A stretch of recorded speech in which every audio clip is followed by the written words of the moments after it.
میں قبیل خان کی حویلی کی جانب دیکھ رہا تھا، لیکن اس جانب سے مجھے دھواں وغیرہ اٹھتا ہوا دکھائی نہ دیا۔ حالانکہ میں نے سردار کو واضح طور پر کہا تھا کہ حویلی کو آگ لگا دے۔ ایک دفعہ تو میرا دل چاہا کہ اس طرف جا کر خود آگ لگا کر آؤں، مگر پھر میں نے یہ ارادہ ترک کر دیا، کیونکہ ہمارے کام کا اصول یہی تھا کہ جب تک میں سردار سے مکمل تفصیل معلوم نہ کر لیتا میرا اس طرف جانا بنتا نہیں تھا۔ سردار نے غار کے دروازے پر نمودار ہوتے ہوئے کہا، راجے کھانا کھا لو۔ میں نے حیرانی بھرے لہجے میں کہا، کھانا؟ وہ بولا، قبیل خان کے آدمیوں نے جو اپنے لیے کھانا بنایا ہوا تھا میں اپنے ساتھ لے آیا ہوں، ضائع نہ ہو جائے۔ میں نے کہا، ٹھیک ہے تم لوگ بھی کھاؤ، مجھے بھوک نہیں۔ وہ بولا، بیوقوفی کی باتیں نہ کرو۔ اس نے قریب آ کر مجھے بازو سے پکڑا، وہ ایک مظلوم لڑکی ہے۔ میں نے کہا، یار کہہ دیا نا بھوک نہیں ہے۔ وہ بولا، اچھا کھانا نہ کھاؤ لیکن ہمارے ساتھ بیٹھ جاؤ۔ زبردستی مجھے اندر دھکیل کر وہ خود باہر سے خشک لکڑیاں اٹھانے لگا۔ وہ دیوار سے ٹیک لگائے پتھریلی چھت میں کچھ ڈھونڈنے کی کوشش کر رہی تھی۔ اس کے ہونٹوں سے ابھی تک خون رس رہا تھا۔ سفید چہرہ میرے مارے ہوئے تھپڑوں کی وجہ سے گہرا سرخ ہو رہا تھا۔ اس کے چہرے پر چھائے غم کے بادل دیکھ کر میرے دل میں موجود ندامت کے اثرات اور گہرے ہو گئے تھے۔ سردار نے پہلے سے بنے ہوئے پتھروں کے چولہے کے درمیان میں لکڑیاں رکھ کر انہیں آگ لگائی اور اپنے تھیلے سے اسٹیل کا کٹورا نکال کر شاپر میں موجود سالن انڈیلنے لگا۔ دوسرے شاپر میں روٹیاں بند تھی۔ سالن کا کٹورا آگ پر رکھ کر اس نے پانی کی بھری ہوئی بوتل اور اسٹیل کا گلاس بھی تھیلے سے نکال لیا۔ سالن گرم ہوتے ہی اس نے درمیان میں سالن رکھ کر کہا، پلوشا آؤ کھانا کھاؤ۔ میں نے سوچا تو گویا اس کا نام پلوشا خان ہے۔ شاید مردانہ حلیے کی وجہ سے یہ لوگوں کو اپنا نام پلو خان بتاتی ہے۔ اسی وجہ سے اس کے منہ سے غیر ارادی طور پر بھی پلو خان ہی پھسلا تھا۔ منہ سے کچھ کہے بنا وہ قریب ہو گئی۔ صبح ناشتے کے بعد سے میں نے بھی کچھ نہیں کھایا تھا۔ پورا دن یوں ہی بھاگ دوڑ میں گزر گیا تھا اور اس وقت سورج غروب ہونے کی تیاری میں تھا۔ مجھے اچھی خاصی بھوک محسوس ہو رہی تھی۔ وہ کھانا بنانے والے کے نصیب میں تھا، اور کھانا بناتے وقت اس نے یہ سوچا بھی نہیں تھا کہ یہ کھانا وہ اپنے قاتلوں کے لیے بنا رہا ہے۔ واقعی انسان بہت بے خبر، انجان اور ناواقف ہے۔ سالوں بعد کے منصوبے بنانے والے کو اگلے پل کا پتہ نہیں ہوتا۔ اگر کھانا لذیذ نہیں بھی تھا تو اس وقت بھوک کی شدت نے اسے مزیدار بنا دیا تھا۔ پلوشا جبڑوں پر لگنے والے مکوں کی وجہ سے نوالا صحیح طور پر چبا نہیں پا رہی تھی۔ اسی وجہ سے 2-3 نوالے لے کر وہ پیچھے ہو گئی۔ سردار نے فوراً پوچھا، کیا بات ہے بہن؟ اس نے غصے بھری نگاہ مجھ پر ڈالی۔ کچھ نہیں بھائی، میں اطمینان بھرے لہجے میں بولا، تم بتائے بغیر سب کچھ اگل دیتی تو ابھی پیٹ بھر کر کھانا بھی کھا لیتی۔ یہ سب تمہاری ضد بازی کا نتیجہ ہے۔ وہ بولی، تم فکر نہ کرو، قبیل خان کے بعد تمہارا ہی نمبر ہے۔ اسے قتل کر کے میں تمہیں اپنے ہاتھوں سے گولی ماروں گی۔ میں نے بے پرواہی سے کندھے اچکائے۔ ہاں، اس خواہش میں پہلے بھی کافی منو مٹی تلے آرام کر رہے ہیں، ان میں ایک کا اضافہ ہو جائے گا۔ وہ طنزیہ انداز میں ہنسی۔ اتنے 30 مار خان ہوتے تو ایک لڑکی کے ہاتھ پاؤں باندھ کر اس پر تشدد نہ کرتے۔ میں نے اس کے حلیے پر پھپتی کسی، عجیب بات ہے تم خود کو لڑکی سمجھتی ہو۔ وہ اطمینان بھرے لہجے میں بولی، تم جیسوں کے لیے میں یقیناً لڑکی نہیں ہوں۔ سردار بولا، تم لوگوں کو لڑنے کے علاوہ بھی کچھ سوچتا ہے؟ جب دونوں جانتے ہو کہ یہ لڑائی غلط فہمی کا نتیجہ تھی تو اب پرانی بات کو بھول جانا چاہیے۔ یوں بھی معافی تلافی ہونے کے بعد گزری باتوں کی اہمیت ختم ہو جایا کرتی ہے۔ وہ حیرانی بھرے لہجے میں سردار کو مخاطب ہوئی، سردار بھائی، معافی تلافی کب ہوئی؟ معاف تو میں اسے تب کرتی جب یہ معذرت کرتا، اپنی غلطی اور زیادتی کا اعتراف کرتا، اور یقین کرو میں اس کے بعد بھی اسے معاف کرنے پر تیار نہیں ہوں۔ ہاں، اس کے بعد اتنا ہوتا کہ قبیل خان کو قتل کرنے کے بعد جب اس کی باری آتی تو میں اسے دردناک طریقے سے قتل نہ کرتی، بس سر میں گولی مار کر جلد از جلد اس کی جان نکال دیتی۔ میں نے طنزیہ انداز میں کہا، ویسے تمہیں کسی نے یہ نہیں بتایا کہ تمہاری زبان کچھ زیادہ ہی تیز چلتی ہے؟ وہ ترکی بترکی بولی، وقت آنے پر پتہ چل جائے گا کہ میری زبان تیز چلتی ہے یا ہاتھ۔ سردار زچ ہو کر بولا، یار راجے تم چپ کر جاؤ۔ میں کھانے سے ہاتھ کھینچتے ہوئے بولا، کس وقت چلیں گے؟ سردار نے کہا، آج رات تو مشکل ہے۔ میں نے کہا، کیوں، مروانے کا ارادہ ہے؟ اس نے نفی میں سر ہلایا، نہیں، پلوشا کو اکیلا چھوڑ کر نہیں جا سکتے۔ میں نے کہا، ہم نے اس کا ٹھیکہ تو نہیں لے رکھا، یہ شکر کرے کہ اسے قتل کیے بغیر جانے کی اجازت دے رہے ہیں۔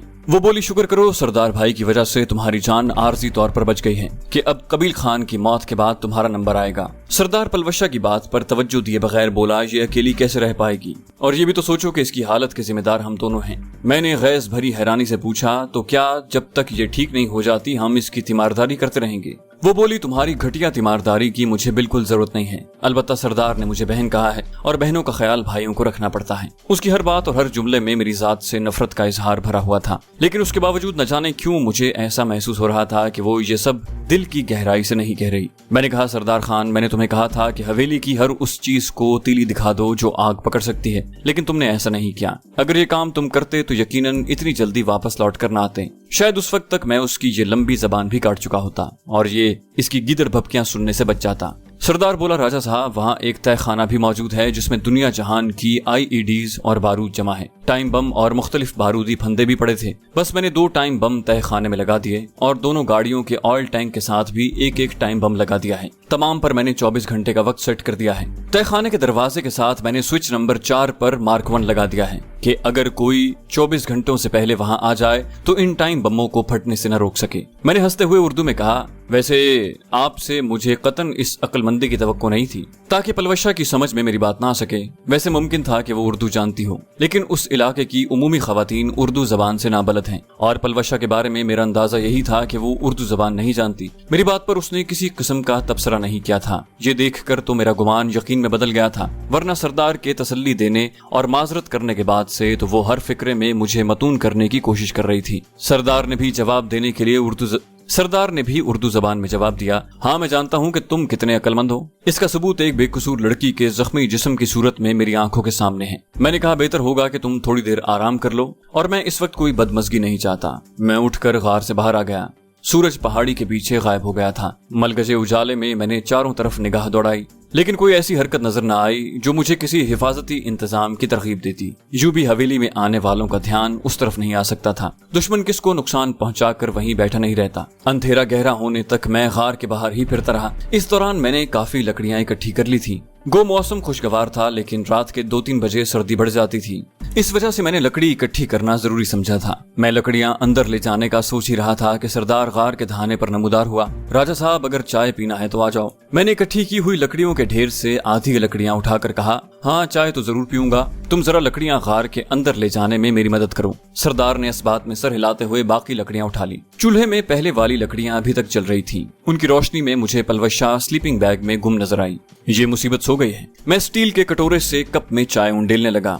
وہ بولا، ہاں میں نے اسے پین کلرز دے دیے ہیں۔ میں نے پوچھا، کہیں اسے میرے والے سلیپنگ بیگ میں تو نہیں سلا دیا؟ وہ بولا، مجبوری تھی یار، تمہارا سلیپنگ بیگ تھوڑا آرام دہ ہے۔ میں نے سوچا اس کی حیثیت ہمارے پاس مہمان کسی ہے، اور پھر یہ لڑکی بھی تو ہے۔ میں نے تلخ انداز میں قطع کلامی کی شکریہ، اور غار کی سنگلاخ دیوار سے ٹیک لگا کر بیٹھتے ہوئے گرم چائے سے لطف اندوز ہونے لگا۔ پلوشا کی گہری سانسیں اس بات کا اعلان کر رہی تھیں کہ اسے نیند آ گئی تھی۔ سردار پوچھنے لگا، ویسے راجے یار، تم ایسے چڑچڑے، بد اخلاق اور ظالم تو نہیں تھے؟ میں نے کہا، سردار خان، جانتے ہو میں نے اپنی بیوی کو طلاق کیوں دی تھی؟ پلوشا کے نیند میں ہونے کے باوجود میں نے اردو زبان کو ہی ذریعہ اظہار بنایا۔ اس نے نفی میں سر ہلایا، نہیں۔ مجھے اردو میں بات کرتے دیکھ کر اس نے بھی پشتو بولنے سے احتراز برتا تھا۔ میں نے کہا، یاد ہے جس دن امریکہ سے لوٹے تھے ہم کتنے خوش تھے؟ تمہیں چنارے بیگم کے پاس جانے کی جلدی تھی اور میں ماہین کے پاس جانے کو بےتاب تھا، اور اپنے دکھ سکھ کے ساتھی سے ملنے کی لگن ایسی تھی کہ ہم نے گھروں کا رخ کرنے میں کوئی دیر نہیں لگائی تھی۔ وہ بولا، ہاں ایسے لمحات بھولتے تو نہیں ہے یار۔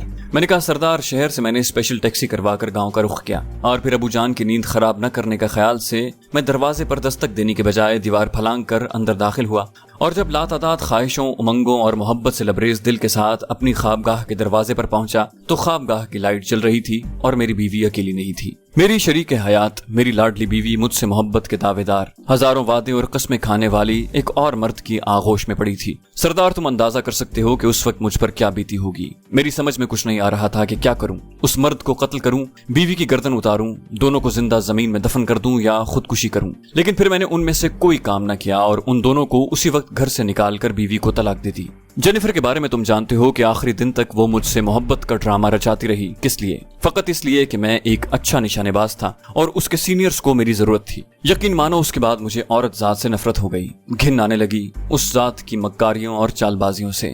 بات یہاں تک رہتی تو ٹھیک تھی، لیکن ابھی پچھلے دنوں رومانا نے اس نفرت کو ہوا دینے میں اہم کردار ادا کیا۔ شادی شدہ ہونے کے باوجود وہ مجھے شادی پر اکساتی رہی۔ آخر کسی کی بیوی تو تھی نہ وہ۔ یہ ساری باتیں میرے ذہن میں ہر وقت گردش کرتی رہتی۔ در حقیقت پلوشا کے چہرے میں مجھے ان تینوں خواتین کی جھلک نظر آئی، وہ تینوں جو مجھے پسند ہونے کے باوجود میرے لیے قابل نفرت ہیں۔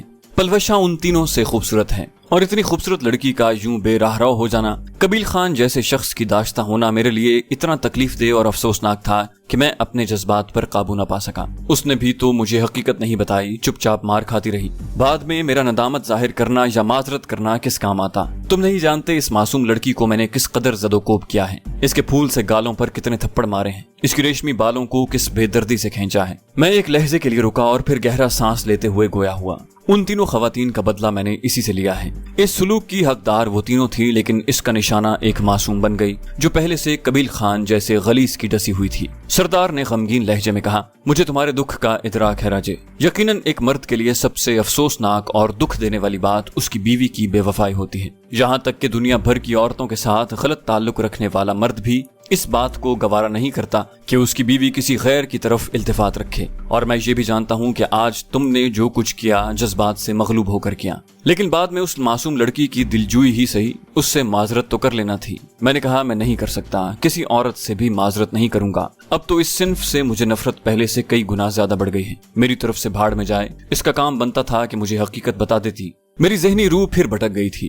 एक लम्हे पहले मैं उसे मासूम गर्दान रहा था, लेकिन जब सरदार ने माजरत की बात की तो मेरे अंदर वही औरत बेजार ज़ीशान जाग उठा। वो इसरार तर्क करता हुआ बोला, अच्छा छोड़ो इस मौजू को, यूं भी इसने सुबह चले जाना है, बाद में ये जाने और कबील खान जाने, हो सकता है हमसे पहले वो उसी के हाथों निशाना बन जाए। मैंने भी फौरन मौजू बदल दिया। तहखाने में बारूद के अलावा कुछ नहीं था। उसने कहा, थोड़ा बहुत एमुनिशन पड़ा हुआ था, अलबत्ता मुझे अपने काम की कोई चीज नजर नहीं आई, और बारूद तो इतना ज्यादा था कि वो उस हवेली की कोई ईंट भी सलामत नहीं रहेगी।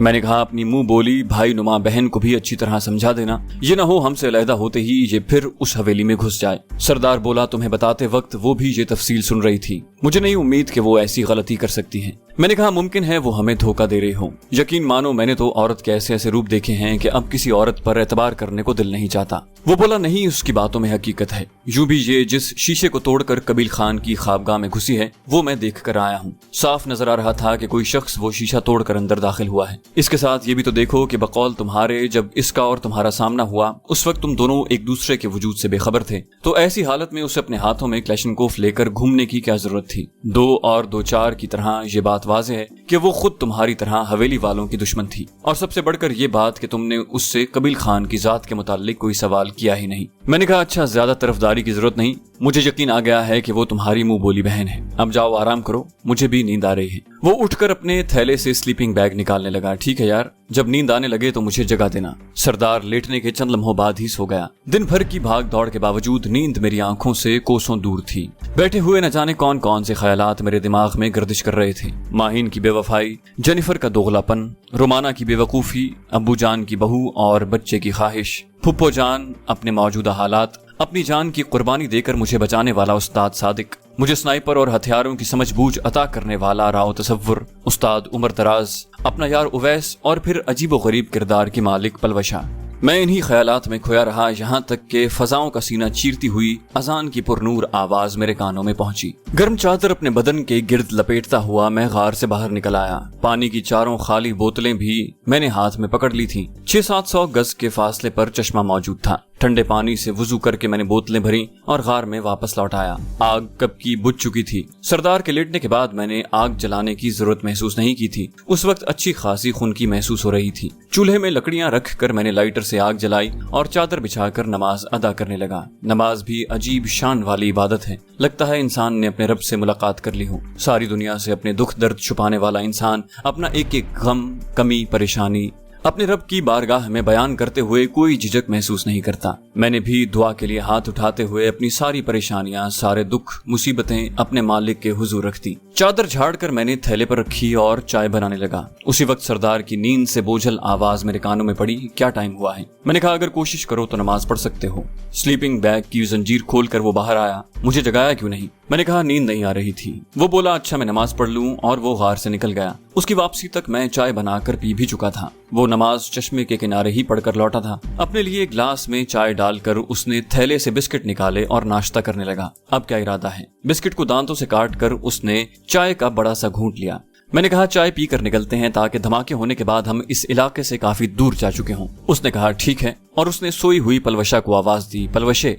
स्लीपिंग बैग से बरामद होते हुए उसने तौबा शिकन अंगड़ाई ली, जी भाई। सरदार ने पानी की बोतल उसकी जानिब बढ़ाकर कहा, मुंह हाथ धो लो। पानी की बोतल लेकर वो लंगड़ाते हुए गार से बाहर निकल गई। उसकी लंगड़ाहट में भी एक खास किस्म की रवानी नजर आ रही थी। मर्दाना कमीज उस पर काफी खुली थी, लेकिन वो बेढंगा लिबास भी उसकी खूबसूरती को नहीं गहना सका था। ये कहना बेजाना होगा कि वो लिबास किसी भी फैशनेबल से ज्यादा उस पर जच रहा था। हाथ मुंह धोकर वो अंदर आई और मेरी चादर उठाकर चेहरा खुश करने लगी। मैंने तंजिया अंदाज में कहा, वैसे इतना इखलाक इंसान में होना चाहिए कि किसी चीज के इस्तेमाल से पहले मालिक से इजाजत ले। वो बोली, हाँ ये रेशम व कमखाब की चादर है ना, तो यूं फप्तियां कस रहे हो, और बिलफर्ज मैंने ये गंदी चादर इस्तेमाल कर भी ली तो तुम्हें ही इखलाक का मुजाहरा कर लेना चाहिए था। ये कहते हुए वो सरदार को मुखातिब हुई, सरदार भाई अगर पानी की और बोतल मौजूद है तो मैं दोबारा हाथ मुंह धोना चाहूंगी। वो बोला, पलवशे बेवकूफों की बात न करो और चाय पियो। वो बोली, अगर चाय इसने बनाई है तो मुझे न बताना, वरना मैं पी नहीं सकूंगी। ये कहकर वो चौकी के करीब आकर बैठ गई। उसने चुप रहना तो सीखा ही नहीं था। अजीब बदमिजाज, झगड़ालू और बातूनी लड़की थी। मुझे मालूम था कि अगर मैं ये कह भी देता कि वो चाय मैंने बनाई है, तब भी वो चाय पीने का कोई ना कोई रास्ता निकाल लेती। सरदार ने चाय का ग्लास भरकर उसकी जानिब बढ़ाया और साथ 3-4 बिस्किट भी उसके हाथ में पकड़ा दिए। आम बिस्किटों के बरअक्स ये काफी मोटे और लंबे बिस्किट थे। 3-4 बिस्किट खाकर आदमी पूरा दिन मजीद कुछ खाए बगैर आराम से गुजार सकता था। चाय में डुबोकर बिस्किट खाते हुए उसके जबड़ों पर कोई जोर नहीं पड़ रहा था। वो आराम से सारे बिस्किट खा गई। उसके चाय पीने तक हम अपना सामान समेटकर सफरी थैलों में डाल चुके थे। कबील खान के आदमियों से छीनी हुई फोल्डिंग बट की क्लैशनकोफें भी हमने थैलों में ही डाल ली थी। पलवशा की क्लैशनकोफ उसकी जानी बढ़ाते हुए सरदार ने पूछा, तुमने कहाँ जाना है? वो इत्मीनान भरे लहजे में बोली, फिलहाल तो तुम्हारी मेहमान हूँ। मैंने बिफर कर कहा, ऐसा सोचना भी मत। वो बोली, मैं सोचने में वक्त जाया नहीं करती, जो करना हो कर गुजरती हूँ। वैसे भी मैंने तुमसे नहीं पूछा, मैं अपने भाई को बता रही हूँ। मैं ड्रैगनऑफ राइफल कंधे पर उठाकर चल पड़ा। ठीक है, जाओ अपने भाई के साथ। सरदार ने लजाजत भरे लहजे में मुझे आवाज दी, यार राजे बात तो सुनो। मैंने रुककर उसकी तरफ मुतवज्जे होते हुए तंजिया अंदाज में कहा, जी खान साहब। वो मुल्तजी हुआ, अंगूर अड्डे तक तो ये हमारे साथ जा सकती है ना? उसने उर्दू में बात की थी, इसलिए मैं भी उर्दू में ही जवाब दे रहा था। हम अंगूर अड्डे नहीं जा रहे। वो बोला, तो कहाँ जा रहे हैं? मैंने कहा, रखजई। सरदार ने कहा, तो ये वहां तक चली जाएगी। मैंने पूछा, उसके बाद क्या होगा? वहां से उसकी मर्जी, जहां जाना चाहे। वो बोली, तुम किसी मुस्तनद डॉक्टर से मेरा इलाज कराओगे, मुझे नया लिबास खरीद कर दोगे, उसके बाद शायद मैं तुम्हारी जान छोड़ दूं। उसकी बात से मुझे अंदाजा हो गया कि वो उर्दू जबान ज्यादा नहीं तो थोड़ा बहुत जानती थी। मैंने कड़े तेवरों से उसे घूरा, लेकिन उसने नजरें चुराने की कोशिश नहीं की थी। बहुत ही निडर, बेबाक और बेपरवाहना अंदाज की मालिक थी वो। उसके चेहरे के तासुरात को देखकर बिल्कुल भी ये अंदाजा नहीं होता था कि वो 17-18 साल की दोशीज़ा है। इसके बरक्स वो पुरएतमाद और हौसलामंद मर्द लगती। यकीनन कम उम्री में ही उसने हालात से मुकाबला करना सीख लिया था। मैं उसकी बात का जवाब दिए बगैर चल पड़ा। गार से निकलते हुए वो सरदार को मुखातिब हुई, एक मशवरा था सरदार भाई। उसकी आवाज बहरहाल इतनी ऊंची थी कि मेरे कानों तक पहुंच गई। सरदार ने कहा, बोलो। उसने कहा, यहाँ से रिखजई का फासला करीबन 20-22 किलोमीटर होगा और तमाम रास्ता पहाड़ी है। शायद शाम की अजान हमें रास्ते में ही हो जाए। इसके बरक्स अंगूर अड्डे का फासला 5-6 किलोमीटर से ज्यादा नहीं होगा और वहाँ से रिखजई के लिए वैगन वगैरह भी मिल जाएगी। उसका मशवरा रद्द करने के काबिल नहीं था। यूं भी वहाँ से रिखजई जाने का इरादा मैंने इसलिए किया था कि मेरी नजर में अंगूर अड्डे के मुकाबिल रिखजई नजदीक था। मैंने पलवशा की बजाय सरदार को कहा, अंगूर अड्डा 5-6 किलोमीटर के फासले पर कैसे हो सकता है, जबकि आते वक्त हमें 13-14 किलोमीटर का फासला तय करना पड़ा। सरदार जवाब देने की बजाय पलवशा की जानिब देखने लगा। वो बोली, तुम लोग खड़कले वाली सड़क पर चल कर आए हो, वो गाड़ी का रास्ता है, वरना पैदल जाने के लिए 5-6 किलोमीटर से ज्यादा फासला नहीं। मैंने फिर सरदार को मुखातिब किया, किस तरफ जाना होगा? वो सरदार के पूछने का इंतजार किए बगैर घोड़े की जीन नुमा एक पहाड़ी की जानिब इशारा करते हुए बोली, हमें उस पहाड़ी के दाएं किनारे की सीध लेना होगी। मैं कोई तबसरा किए बगैर मतलूबा जानिब मुड़ गया। वहां तक हमें पौन घंटा लग गया था। पहाड़ी के करीब पहुंचते ही उसने कहा, पहाड़ी के दाएं ढलान पर होकर आगे बढ़ते जाइए, पहाड़ी के ऊपर चढ़ने की कोई जरूरत नहीं। वो ढलान उबूर करके हम एक नाले में उतर गए। 20-25 मिनट उस नाले में चलने के बाद वो नाला अंग्रेजी के हर्फ वाई की तरह 2 शाखों में बट गया।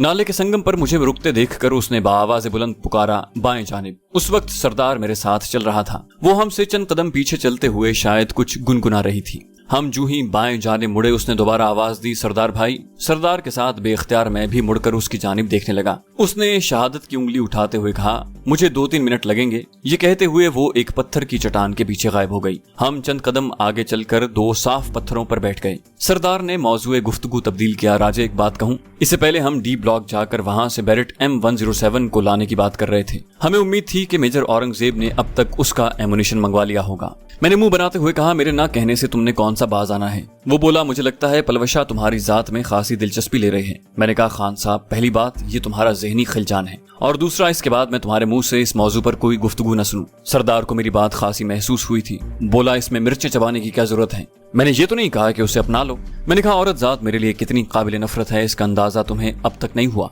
वो बोला अच्छा ठीक है यार, इस मौजू को छोड़ो। यूं भी तुम में पहले वाले हंसमुख, इखलाकी और ठंडे मिजाज वाले जीशान की कोई बात बाकी नहीं रही। मैंने कहा मैं जा रहा हूँ, अपनी बाजी साहब को साथ लेते आना। और मैं ये कहते हुए आगे बढ़ गया। उसके बाद अंगूर अड्डे तक मेरे करीब नहीं आया था। वो और पलवशा 20-25 कदम का फासला रखकर मेरे पीछे पीछे चलते रहे। वो नाला बतदरीज गहराई में उतरता चला गया। नाले के इख्तिताम पर पहाड़ी खत्म हो रही थी और किलोमीटर भर के फासले पर अंगूर अड्डे की आबादी नजर आ रही थी। बिलाशुबा पलवशा हमें निहायत मुख्तसर रास्ते से वहां तक ले आई थी। चैनल को सब्सक्राइब कीजिए और बेल आइकन पर क्लिक कीजिए ताकि आपको तमाम वीडियोस फौरन मिलती रहें।